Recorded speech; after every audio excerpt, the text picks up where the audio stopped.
Hello and welcome to Dainik Capture News. Ex-MP KPCC spokesperson Ugrappa, KPCC Secretary Chandramouli, KPCC Secretary Chandrakala, Kodagu District President Dharmajja Uthappa, KPCC member Pradeep and MLA Dr. Mantar Gowda participated in the Kodagu Mysore Lok Sabha election campaign meeting organized by Somvape Block Congress Committee at JC Forum in Somvape and campaigned on behalf of Congress party candidate Mr.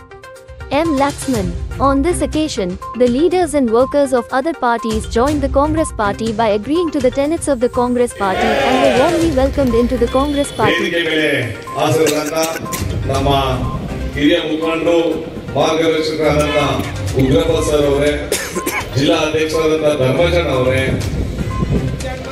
ಹಿರಿಯ ಮುಖಂಡರು 2017ನೇ ಇಸ್ವಿಯ ಅಭ್ಯರ್ಥಿಯಾದಂತ Chandrakala madam ಅವರೇ, ಹಿರಿಯವರಾದಂತ Chandramouli sir ಅವರೇ, ವೇದಿಕೆ ವಿಳಾಸದಂತ ಸುರೇಶ್ ಅವರು, ಸೂರ್ಯ madam ಅವರು, ಹನೀಫ್ ಅವರು, ಶಶಿಯಣ್ಣ ಅವರು, ಹಂಸನ್ ಅವರು, ಅನಿಲ್ ಅವರು, ಪ್ರದೀಪ್ ಅವರು, ಯಾಕೂಬಳ, ಯೂತ್ ಕಾಂಗ್ರೆಸ್ ಜಿಲ್ಲಾಧ್ಯಕ್ಷರಾದಂತ ಮಿಥುನ್ ಅವರು, ಆದಮಣ್ಣ ಅವರು, ಜಯೇಂದ್ರನ್ ಅವರು, ಸೋಮಪ್ಪನವರು, ಮೈನನ್ ಅವರು, ಶೀಲಾ ಮೇಡಮ್ ಅವರು, ಸುನೀಲ್ ಅವರು, ಇನ್ನೆಲ್ಲ ಹೆಸರು ಮುಂದೆನೂ ಗೊತ್ತು ಹಿಂದೆನೂ ಗೊತ್ತು. ದಯಮಾಡಿ ಇಲ್ಲಿ ಸೇರಿದಂತ ಎಲ್ಲ ನಮ್ಮ ಕಾಂಗ್ರೆಸ್ ಕಾರ್ಯಕರ್ತರು, ನಾನಂತೂ ಉಗ್ರಪ್ಪ ಸರ್ ಹೇಳಿದಂಗೆ ನಾವು ಸ್ವಲ್ಪ ಅದನ್ನ ಬದಲಾವಣೆ ಮಾಡ್ತೀನಿ ಸರ್. ನಾವು T20 ಆಡಕ್ ಬಂದಿಲ್ಲ ಸರ್, ನಾವು ಟೆಸ್ಟ್ ಮ್ಯಾಚ್ ಆಡಕ್ ಬಂದಿದ್ದೀವಿ.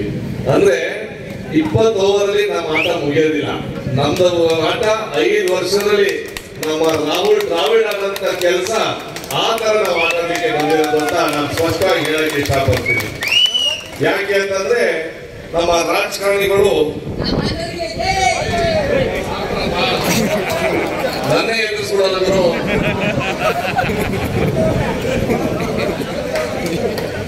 ಆ ವಿಚಾರದಲ್ಲಿ ನಮ್ಮ ರಾಜಕಾರಣಿಗಳು ಒಂದು ಕೆಟ್ಟ ಗುಣ ಒಂದೊಂದು ಕಡೆಯಲ್ಲಿ ನೀವು ಹೇಳಿದಂಗೆ ಅಭಿವೃದ್ಧಿ ಯಾವಾಗ ಮಾಡ್ತೀವಿ ಅಂತಂದ್ರೆ 4 ವರ್ಷ ಗಂಟ ನಮ್ಮ ಅವ್ರಿಗೆ ಗಂಟ ಕಾಯೋದು, ಅದಾದ್ಮೇಲೆ ಬುದ್ಧಿ ಪೂಜೆಗಳು ಮಾಡೋದು. ನಾನೇನು ದೊಡ್ಡದಾಗೇನು ಮಾತಾಡ್ತಾ ಇಲ್ಲ.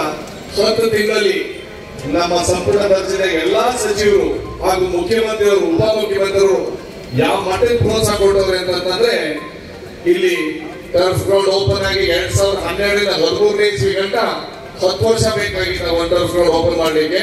ಡಾಕ್ಟರ್ ಶಂಕರಗೌಡರು ಅವರೇ ಬರ್ಬೇಕಾಗಿತ್ತ. ಅದೇ ರೀತಿ ಕಕ್ಕೆಹೊಳೆ ಬ್ರಿಡ್ಜ್ ಇರ್ಬೋದು, ಇಂದಿರಾ ಕ್ಯಾಂಟೀನ್ ಇರ್ಬೋದು, ಐಗೂರು ಬ್ರಿಡ್ಜ್ ಇರ್ಬೋದು, ಇವೆಲ್ಲ ಯೋಜನೆಗಳು 10 ತಿಂಗಳಲ್ಲಿ ಯಾಕೆ ಸಾಧ್ಯ ಆಗಿತ್ತು? ನಾನು ಒಂದು 15 ತಿಂಗಳದ್ದು ಶಾಸಕರು, ನನ್ನ ಜನಪ್ರತಿನಿಧಿಗಳು 20-25 ವರ್ಷ ಜನಪ್ರತಿನಿಧಿಗಳು ಯಾಕೆ ಮಾಡಕ್ ಆಗ್ಲಿಲ್ಲ ಅಂತ ನೀವು ಮನೆಗೆ ಹೋಗಿ ಇದು ಕೇಳಬೇಕಾಗುತ್ತೆ. ಇಲ್ಲಿ ಬರೀ ಬೇರೆ ರೀತಿಯಲ್ಲಿ ರಾಜಕೀಯ ಮಾಡೋದು, ಕಲಮದ ಮೇಲೆ ರಾಜಕೀಯ ಮಾಡೋದು, ಯಾರ್ದೋ ಪಾಪ ಸಾವನ್ ಮೇಲೆ ರಾಜಕೀಯ ಮಾಡೋದು ಅಂತ ಅನ್ಯಾಯ ನಮ್ಮ ಜಿಲ್ಲೆಗೆ ಅವಶ್ಯಕತೆ ಇಲ್ಲ. 2023ನೇ ಇಸ್ವಿ ದೊಡ್ಡ ಪಾಠ ಕಲಿಸಿದೀರಾ. 24ನೇ ಇಸ್ವಿ ಏಪ್ರಿಲ್ 26ನೇ ಬರಂತ ಚುನಾವಣೆಯಲ್ಲೂ ಒಂದು ದೊಡ್ಡ ಪಾಠ ನಮ್ಮ ಕಾರ್ಯಕರ್ತರು, ನಮ್ಮ ಈ ಎಲ್ಲಾ ಜನತೆಗೆ ಪಾಠ ಕಲಿಸ್ತಾರೆ ಅಂತ ನಾನು ಹೇಳಕ್ಕೆ ಇಷ್ಟಪಡ್ತೇನೆ. ಸನ್ಮಾನ್ಯ ಮುಖ್ಯಮಂತ್ರಿಯವರು, ಉಪಮುಖ್ಯಮಂತ್ರಿಯವರು ನಮ್ಮ ಇಬ್ಬರು ಕ್ಷೇತ್ರದ ಯಾವ್ದೋ ಒಂದು ರೀತಿಯಲ್ಲಿ ರತ್ನಗಳು ಅಂತ ಹೇಳಿದ್ರು. ನಾನೇನು ರತ್ನಗಳಲ್ಲ, ಇಲ್ಲಿ ನಮ್ಮ ಕಾರ್ಯಕರ್ತರು ನೀವಿದ್ದೀರಲ್ಲ, ನೀವೇ ನಮಗೆ ರತ್ನಗಳು, ನಿಮ್ಮಿಂದಲೇ ನಮಗೆ ಇಲ್ಲಿ ವೇದಿಕೆ ಮೇಲೆ ಇಟ್ಕೊಳ್ಳಕ್ಕೆ ಅವಕಾಶ ಸಿಕ್ತು ಅಂತ ನಾನು ಹೇಳಕ್ಕೆ ಇಷ್ಟಪಡ್ತೀನಿ. ನಾವು ಹೋಗೋದೇನು ಅವಶ್ಯಕತೆ ಇಲ್ಲ. ನಾನು ಒಬ್ಬ ಸಾಮಾನ್ಯ ಕಾರ್ಯಕರ್ತರಾಗಿ ಪ್ರತಿ ಚುನಾವಣೆಯಲ್ಲಿ ನಿಮ್ ಜೊತೆ ನಿಂತ್ಕೊಂಡು ನಮ್ಮ ಸುಳ್ಳು ಸತ್ಯ ವಿರುದ್ಧ ಏನು ಘಟನೆಗಳು ನಡೀತವೆ, ನಾವು ಸತ್ಯದ ಪರ ನಿಂತ್ಕೊಂಡು ನಾವು ಚುನಾವಣೆ ಮಾಡ್ಬೇಕಾಗುತ್ತೆ. ಇಲ್ಲಿ ದೊಡ್ಡ ದೊಡ್ಡ ವಿಚಾರದಲ್ಲಿ ನಮ್ಮ ಉಗ್ರಪ್ಪ ಸರ್ ಇರ್ಬೋದು, ಚಂದ್ರಕಲಾ ಮೇಡಮ್ ಇರ್ಬೋದು, ನಮ್ಮ ಜಿಲ್ಲಾಧ್ಯಕ್ಷ ಇರ್ಬೋದು, ಚಂದ್ರಮೌಳಿ ಸರ್ ಜೊತೆ ಅದ್ಭುತವಾಗಿ ಮಾತಾಡಿದರೆ ನಾನ್ ದೊಡ್ಡ ಮಟ್ಟದಲ್ಲಿ ಮಾತಾಡಕ್ಕೆ ಇಷ್ಟಕ್ಕೆ ಹೋಗೋದಿಲ್ಲ. ಅಭಿವೃದ್ಧಿ ಮಾಡಬೇಕು, ಅಭಿವೃದ್ಧಿ ಅವರ ರಥದಲ್ಲಿ ಮಾಡ್ತಾರೆ.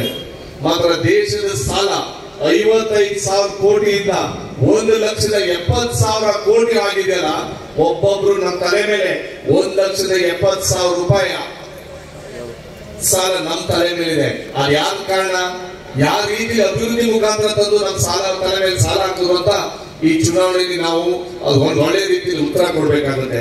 ಅದೇ ರೀತಿಯಲ್ಲಿ ಎಲೆಕ್ಟೋರಲ್ ಬಾಂಡ್ಸ್ ಅಂತ ಸಂದರ್ಭದಲ್ಲಿ ಮಾತಾಡಬೇಕು ಅಂತಂದ್ರೆ ಅದಕ್ಕಿಂತ ದೊಡ್ಡ ಹಗರಣ ಇಲ್ಲ. ಸುಪ್ರೀಂ ಕೋರ್ಟೇ ಬಂದು ಒಂದು ರೀತಿಯಲ್ಲಿ ಒಂದು ಆದೇಶ ಕೊಟ್ಟು ಅದನ್ನ ಪಬ್ಲಿಕ್ ಮಾಡಬೇಕು ಅಂತ ಅವ್ರು ಹೇಳಿದ್ರು. ಯಾಕೆಂದ್ರೆ ಅದು ಮುಚ್ಚಳಿಕೆ ಮಾಡಕ್ಕೆ ಪ್ರಯತ್ನ ಮಾಡಿದ್ರು. ನಾನು ಅದು ದೊಡ್ಡ ಮಾತಿಗೆ ಹೋಗಕ್ಕೆ ಇಷ್ಟಪಡ್ತಾ ಇಲ್ಲ. ಯಾಕೆಂದ್ರೆ ಒಂದು ಕಂಪನಿ 1,80,00,000 ಆದಾಯ ತೋರಿಸಿದ್ರು. ಮಾತ್ರ ಎಲೆಕ್ಟ್ರಾನಿಕ್ ಬಾಂಡ್ಸ್ ಮುಖಾಂತರ 182 ಕೋಟಿ ಅದಕ್ಕೆ ಜಮಾ ಮಾಡಿದ್ದಾರೆ. ಅದಕ್ಕೋಸ್ಕರ ಈ ತರ ಅನ್ಯಾಯಗಳು ನಮ್ಮ ದೇಶದಲ್ಲಿ ಎಷ್ಟೋ ಈ 10 ವರ್ಷದಲ್ಲಾಗಿದೆ. ದಯವಿಟ್ಟು ನಮ್ಮ ಕೊಡಗಿನ ಜನತೆಗೆ ನಮ್ಮ ಬ್ಲಾಕ್ ಕಾಂಗ್ರೆಸ್ ಅಧ್ಯಕ್ಷರು ಸತೀಶ್ ಅವರು, ನಮ್ಮ ಹಿರಿಯ ನಾಯಕರಾದಂತಹ